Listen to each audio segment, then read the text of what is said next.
حضرت حرم بن حیان رحمتullah تعالی علیہ فرماتے ہیں میں حضرت اویس کرنی کو ڈھونڈنے چل پڑا.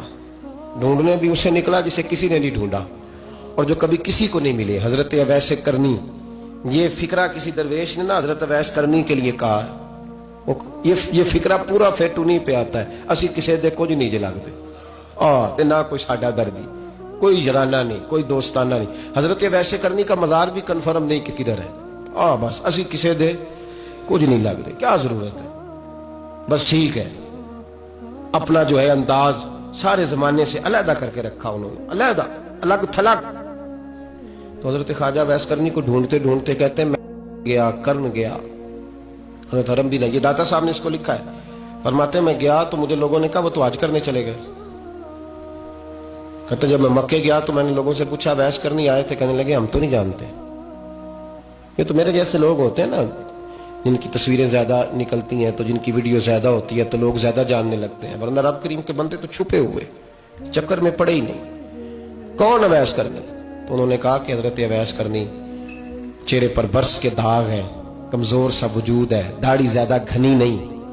جب حالات بتائے تو کہنے لگے اس طرح کا ایک شخص آیا تھا، اس نے طواف کیا تھا. پہلے بھی دنیا کرتی ہے پر جب اس نے کیا ہے نا تو اس کے طواف نے وہ خود بھی رویا ہے اور بھی بڑے روئے ہیں. وہ جب حجر اسود پہ آیا ہے تو رنگ بدلتا دیکھا ہے. کہا وہ کدھر گئے؟ کہنے لگے پورا نہیں پتا، اتنا ضرور خبر ہے کہ ان کے انداز بتاتے تھے کہ اب مدینے جائیں گے. جناب حرم بن حیان کہتے ہیں پھر میں مدینے گیا. میں نے خواجہ اویس کو ڈھونڈا. میں نے کہا یار میں نے حضرت خواجہ اویس کرنی کو ملنا ہے، کسی نے بتایا ہے کہ وہ مدینہ شریف آئے. تو لوگ کہنے لگے ہم نہیں جانتے وہ کون ہے. لیکن نا دنیا جان گئی، دنیا میں بڑا کچھ ہو گیا. بائی نیم لوگ جاننے لگے، ہوٹلوں پہ پہچاننے لگے، سڑکوں پہ پہچاننے لگے. لیکن بات تو یہ ہے کہ جن کو پہچاننا چاہیے اگر وہ پہچان لیں پھر تو بڑی بات ہے، پھر تو بڑی بات ہے. لیکن اگر وہاں ہی پہچان نہ ہو سکے تو پھر تو معاملہ بڑا الگ سا ہے نا. عزیز بھائی، حضرت خواجہ اویس کرنی کے بارے میں پوچھا تو مدینہ شریف کے زائرین اور وہاں کے مقامی لوگ بھی کہنے لگے کوئی نہیں پتا، ہم نہیں جانتے، ملے ہی نہیں. تو کہا باریک سا وجود ہے، پرانا سا لباس ہے، برس کے داغ ہے، چہرے پہ داڑھی زیادہ گھنی نہیں، کسی کو پاس نہیں بٹھاتے. اور پھر ایک جملہ اور کہا سنا ہے روتے ہیں تو بڑے درد سے روتے ہیں، سنا ہے بھیگی رہتی ہیں پلکیں، سنا ہے ان کی پلکیں بھیگی رہتی ہیں. میں 2-4 دن پہلے کسی سے سن رہا تھا شعر، اس نے کہا تھا ایک واری میریاں اکھیاں تو انہوں نے اتھرو پونجے سان ہن چسکا پہ گیا رونے دا ہر ویلے یا ہوزاری ہے. تو کہتے ہیں کہ وہ اس طرح کی اس کی کیفیت ہے. کہتے ہیں میں نے کہا یار وہی تو اویس کرنی تھے، کدھر گئے؟ کہنے لگے کوئی خبر نہیں. جب وہ آئے ہیں تو ان کے آنے کا انداز ہی نرالا تھا، سسکیاں اور آہیں نکل گئیں اس شخص کی جب وہ مدینے آیا. حضرت حرم بن حیان کہتے ہیں میں ڈھونڈتا رہا، تلاش کرتا رہا. پھر میں ان کو ڈھونڈتے ڈھونڈتے عراق میں آیا تو نہر فرات کے کنارے ایک کمزور سے آدمی کو ریت کے ٹیلے پر بیٹھ کے وضو کرتے دیکھا. کہتے ہیں جب ان کا وضو مکمل ہوا تو میں نے کہا السلام علیکم. تو کہتے ہیں انہوں نے چہرہ نہیں پھیرا، وہیں بیٹھے بیٹھے کہنے لگے وعلیکم السلام یا حرم بن حیان، یا حرم بن حیان وعلیکم السلام. تو کہتے ہیں میں نے کہا کہ من انت، آپ کون ہے؟ تو کہنے لگے وہی ہوں جسے تم مکے اور مدینے ڈھونڈتا رہا. تو کہتے ہیں میں نے کہا حضور آپ میرا نام کیسے جانتے ہیں؟ بڑا خوبصورت جملہ ہے، اللہ کرے آپ کو یہ یاد رہے. سبق کبھی نہ بھولنا، یہ سبق کبھی نہ بھولنا.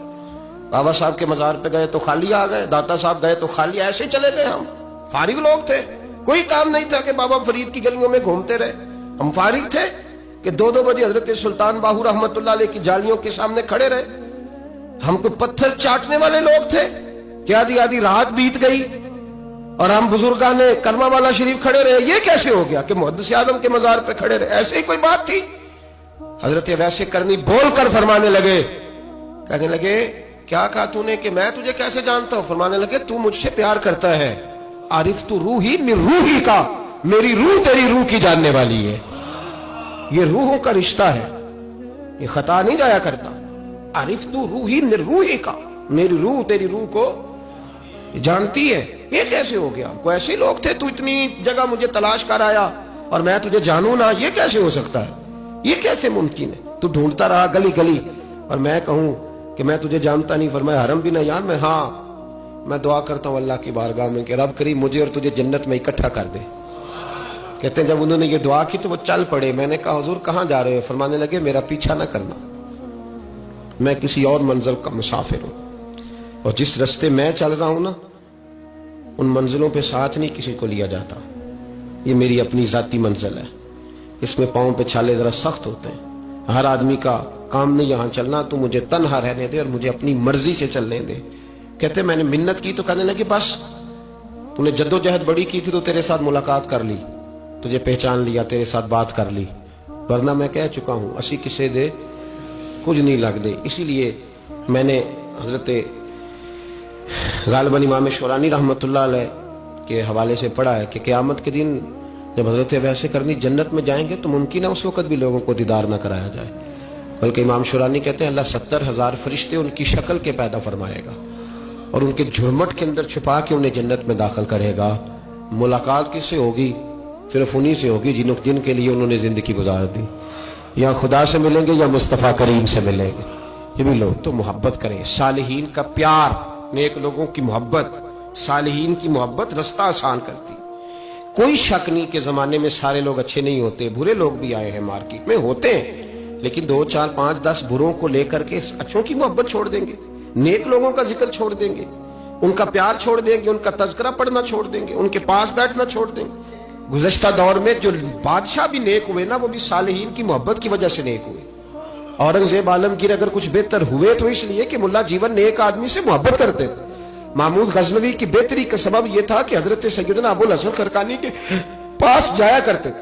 صالحین کی محبت نے بادشاہوں کے رخ بدلے, بادشاہوں کے. ان لوگوں کو پیار تھا تو حالات جہانگیر بادشاہ جایا کرتا تھا خواجہ اجمیر کے آستانے پر, تو لوگ کہتے ہیں کہ بڑے سخت دنوں میں بھی ہم اس کی آنکھوں میں آنسو دیکھا کرتے تھے. درد والی جگہ پہ جاتے تھے نا لوگ تو درد مند ہو جاتے. اس لیے صالحین کا پیار کبھی نہ چھوڑے, کبھی نہ چھوڑے. میرے بھائی کپڑوں پہ مٹی پڑ جائے نا تو کپڑے دھوئے جاتے ہیں, اتار کے پھینکے نہیں چاہتے. چیزیں غلط ہو جائیں تو گرد جھاڑی جاتی ہے. اس نظام کو چھوڑا. صالحین کا پیار کبھی نہ چھوڑنا, کبھی نہ چھوڑنا. رب کریم کے بندوں کی محبت اللہ تبارک و تعالیٰ کے قریب کرے گی آپ کو. اللہ کے بندوں کی محبت آپ کے اندر جلوے پیدا کرے. اور اگر آپ ان کو پڑھیں گے, میں جب پاک پتن شریف جاتا ہوں یا کسی مزار پر میں کھڑا ہوتا ہوں نا تو وہ جو حالات پڑے ہوتے ہیں نا ان بزرگوں کے, وہ سامنے آتے ہیں کہ یہاں خواجہ نظام الدین محبوب لائی تشریف لائے. دیکھیں نا اگر کوئی بندہ سوچے تو ہو سکتا ہے کہ اس کا کلیجہ پھٹنے کو آئے.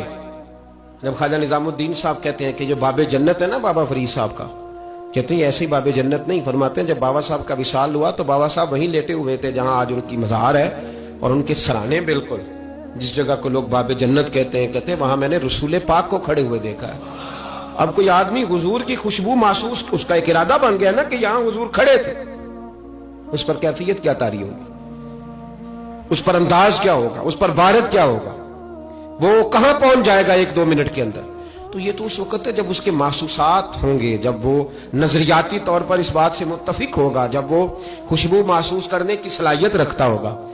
ایک بات عذرائے محبت ہے, کہہ دیتا ہوں کیونکہ سوالات ہوتے رہتے, کہہ دیتا ہوں. اعلیٰ حضرت کے ایک مرید تھے مولانا حشمت علی خان صاحب رحمۃ اللہ, بڑے تگڑے آدمی تھے. جن لوگوں کی پوزیشن بڑی سخت فاضل لوگ ہوتے ہیں نا, اور حاضر جواب 1 منٹ سے پہلے پاک پتن شریف گئے تو باب جنت سے گزر کے آئے. باب جنت سے کسی ہمارے عالم نے نہیں لکھا کہ جب وہاں سے گزر گیا اب توبہ نہ کرے اور کوئی اچھا عمل نہ کرے تو جنت میں جائے گا.